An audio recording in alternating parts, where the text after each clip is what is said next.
All right, we are going to talk about error.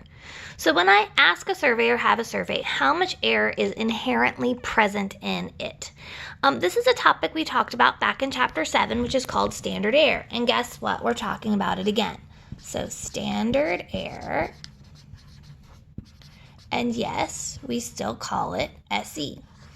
Now, the problem is that when we were doing standard error in chapter 7, what we were doing is the square root of p times 1 minus p. Well, we're not talking about p's anymore, the percent. We're talking about the mean and the standard deviation, okay? So when I ask or have a fact about my population, and that fact is the mean and the standard deviation, so this is the population mean and the population standard deviation, then when I go and sample a subgroup, right, of my entire population, there's going to be some inherent error. So what I'd have, of course, is I have a sample size of n. Sample. Beautiful. All right, so our formula for standard error is going to change slightly. It's now going to be sigma over the square root of n. Okay. So the n in the denominator is similar, but notice the square root is just over the n. Before in chapter 7, the square root was over everything. Okay, so how this would work is if I knew, for example, that I was going to survey 120 people, and I knew that from previous studies that the standard deviation based on my question was 7.8. Okay, whatever question I'm asking, I know previously that that question had a standard deviation of 7.8.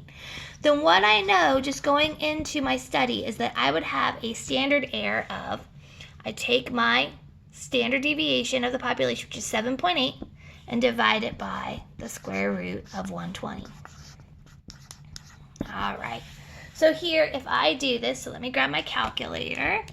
I'm going to have 7.8 divided by, and I just want the square root on the denominator.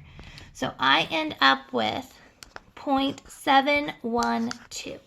Okay. By the way, slightly different in this section. Yes, we're going to go ahead and round it to 3 places, but you can get numbers that are a lot bigger than what we were seeing back in chapter 7. So, for example, if instead of a standard deviation of 7.8, let's say I had a standard deviation of 81, maybe whatever I'm asking has a lot of variance, okay? And then I have my sample size this time of 100, okay?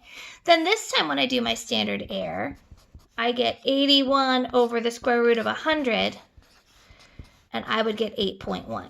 So what I'm pointing out is back in chapter 7 when we were doing standard error with percents, we always got small numbers. We might get big numbers now.